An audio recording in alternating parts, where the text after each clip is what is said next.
Welcome everybody. You've landed on Charlie's Engineering Corner. I am Charlie. And this is going to be a four-part series. The series was developed by Thaddeus Stevens College here in Lancaster, PA. We originally did the series as a industrial maintenance course for technicians, and the concept was to teach them basic engineering principles. We did it during the pandemic, and we weren't able to get our hands on the equipment like we usually do, like you would like to do. So since you're searching around the internet, we thought we'd share what we learned online with yourself. So we got four parts altogether to this series. Part one is an introduction to electricity. Part two, we're going to talk about electromagnetism and how we use that with motors and relays. Part three is a section about power. And the last part, part four, is how do AC motors work, and what we learned in the previous four sections, we're going to roll into the AC motor section. So thanks for dropping by. Hope you enjoy the series. Okay, so this is part one. In today's section, we're going to be talking about what's the difference between a conductor and an insulator, what makes a good conductor, what makes a good insulator. We're going to talk about what constitutes a basic electrical circuit, what makes it a circuit. We're going to be talking about three parameters, electrical properties, something called voltage, current, and resistance, and how we measure them. In order to understand these principles, we need to learn certain symbols. So we're going to show you the electrical symbols for things like push buttons, limit switches, things like that. Now, in teaching electricity, it's a little bit hard to get a grasp on some of the concept, but everybody seems to understand how water flows through a hose. So we're just using an analogy of water and show how electricity behaves very similar to water. And from that, we're going to go on to measure electrical power, what instruments we need to use to measure the power, and what calculations we need to make. Moving on, we're showing the relationship between voltage, current, and resistance, and some guy named Ohm came up with that principle. We're going to explain what Ohm's law is. And last is what's the difference between a series circuit and a parallel circuit. Okay, let's define what is electricity and specifically what is current. So here on the screen, let's assume this is a cross section of a wire, and inside that these circles represent the atoms inside the wire, the copper atoms. The plus symbol inside is the nucleus of the atom. The negative are the electrons spinning around the atom. So a characteristic of a copper or any good electrical conductor is these electrons are free to move from one atom to the next. And all it takes is a little bit of push on the outside here to get these electrons to move from one atom to the next. Let me give you an example. Say I have a clear plastic tube and I fill it with steel ball bearings. If I put a ball in on the left-hand side, then one's going to pop out on the right. Well, let's say the balls represent the electrons inside the copper wire. We just talked about it. If I push on the electron, it's going to pop out the other side. In reality, the push is an outside voltage that is pushing the electrons from one atom to the next. So now let's hook up our copper wire to a battery. A battery is just a voltage source. There are negative charges piled up on one end of the battery and positive charges at the other. If I don't connect the wire to both ends, then none of the electrons can move freely from one side of the battery to the other. Now when I connect the other end, the charges will flow into the wire from the negative side through the wire into the positive side of the battery. This is called a closed circuit. The electrons flow very quickly through the wire for two reasons. One, the voltage source is pushing the electrons in, and two, the conductor is allowing the electrons to flow through it to the positive side. Again, this is called a closed circuit. So the analogy that we're showing here with the balls is similar to current flowing through a wire. All right, electrons are being pushed from the negative side of the battery up to the positive side. So the electrons are flowing in this direction. The man that discovered this concept, his name was Andre Ampere, a French mathematician. He noticed that these electrons flowed, and they flowed when the voltage was applied to the copper wire. He also noticed that the intensity, or how quickly they moved, depended upon how much voltage was present. So in a lot of textbooks, the flow is labeled I, which means how intense the flow is.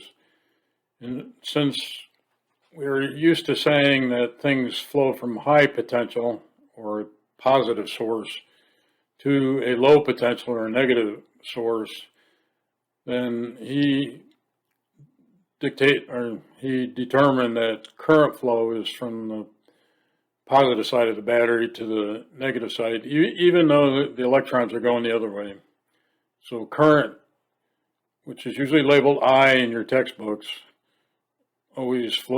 positive current always flows from the positive voltage source to the negative voltage source. So since Andre Ampere discovered this phenomenon, guess what? They called the flow of electrons an amp.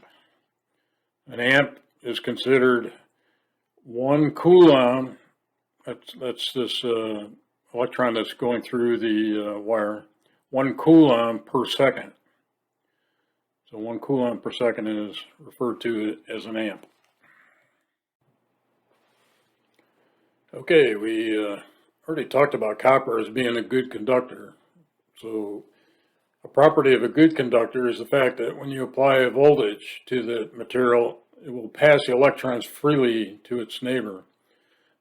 The better the conductor is, the less resistance it has to giving up electrons. So in this table up here, you see a list of good examples of conductors: copper, gold, aluminum, iron, steel, brass, bronze, mercury, and notice even dirty water over here is a conductor. So this is why you need to pay attention when you're out doing your work in the factory, that you don't want to be standing in dirty water and you don't want to be standing on concrete, because both of those are good conductors. And more than likely you are working on a high voltage circuit, so the last thing you want to do is have that conduct through your body. Okay, now that we know what a good conductor is, and what makes a good insulator. We usually use the insulation around the copper wire, right? And the reason we call it insulation is because we don't want the electrons to move from one wire to the other, otherwise we're going to short it out. So a good insulator obviously will not allow current to flow. It will not give up its electrons freely. It wants to hold on to them.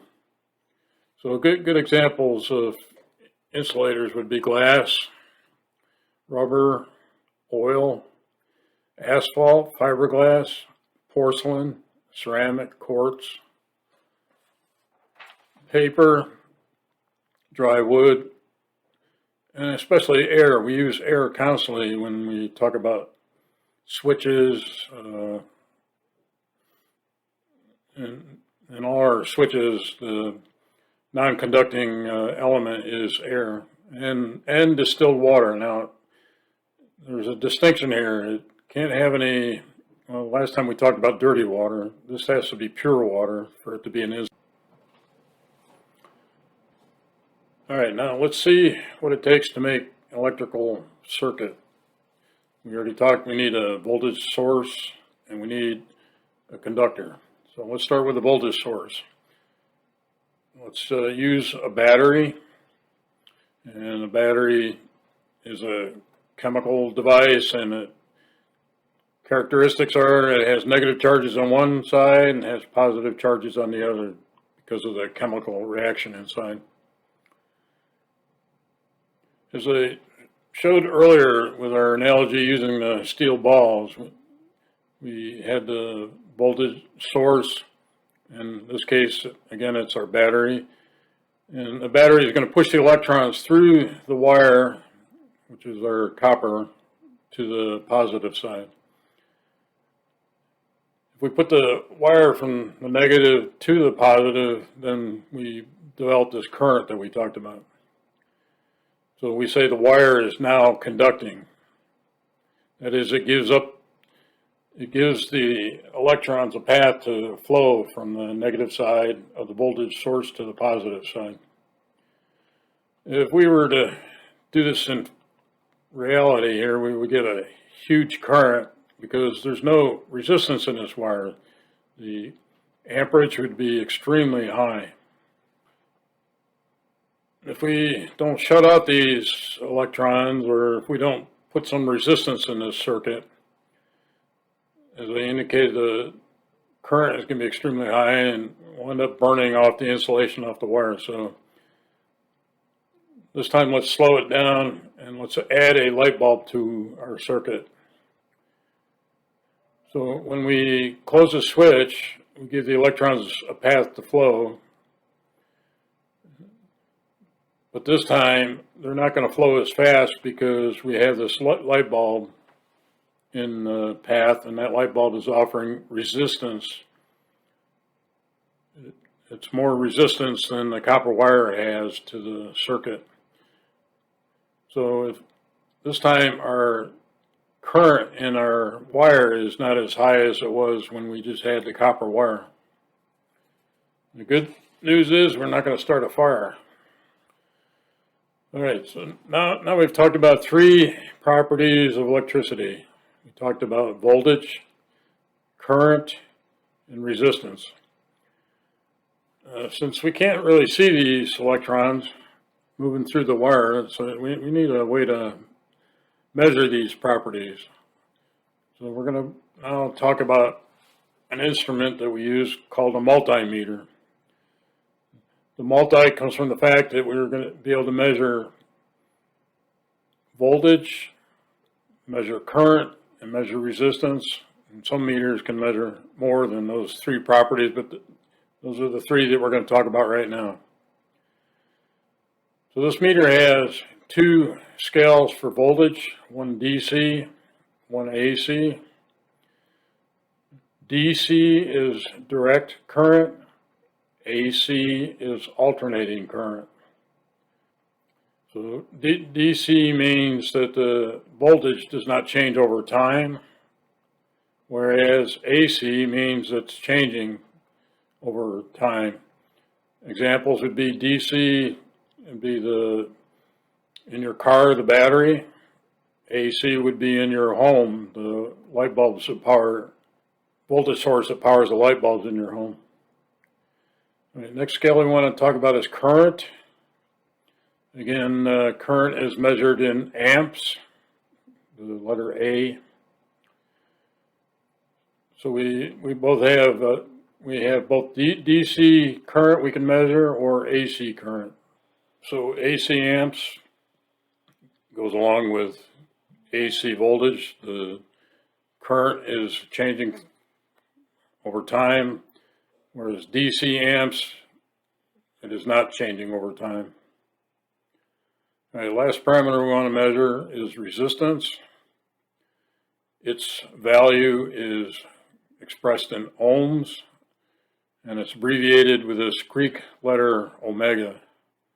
So down here, this scale goes from 200 ohms up to 2000 K. And that's the other thing too, you need to understand that these scales, K means 1000, M means 1 million.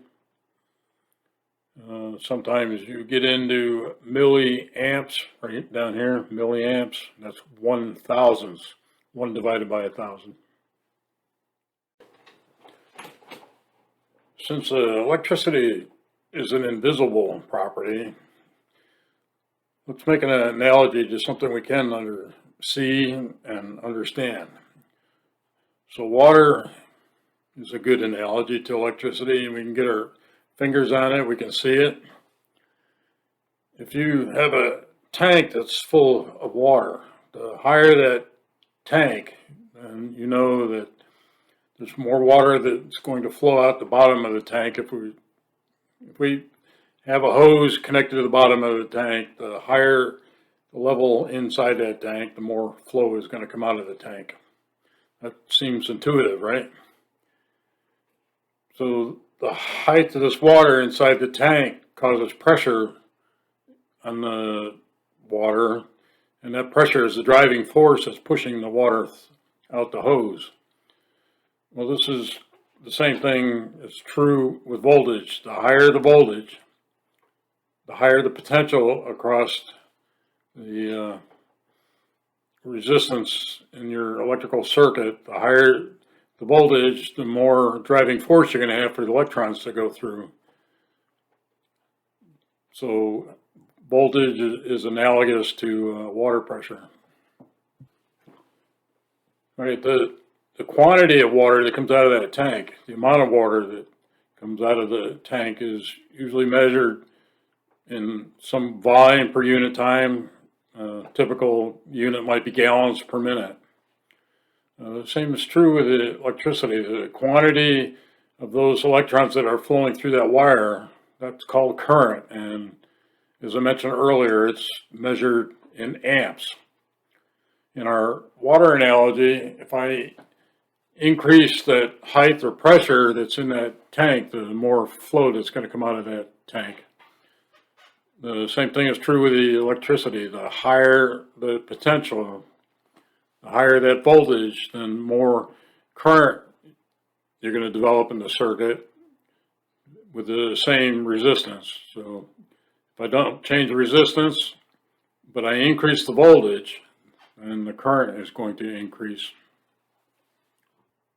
All right, let's attach a large diameter hose to the bottom of this tank that we're talking about. We go ahead and measure the flow going through the hose itself, and notice it's quite a few gallons per minute going through that hose. So the restriction of that large hose to the water flow is minimal, right? If we restrict the water, in other words, put a smaller hose on it with the same height of water or the same pressure of water, and then we get less flow. So in the circuit earlier, I added a light bulb to the circuit, and we noticed the current dropped. This light bulb adds resistance to the circuit. The resistance causes the flow of electrons to slow down. So the resistance in an electrical circuit is a lot like the resistance in our water analogy or the hose. The less resistance we have in that circuit, the smaller the resistance, and the more flow we're going to get in the more amps we're going to get in the circuit.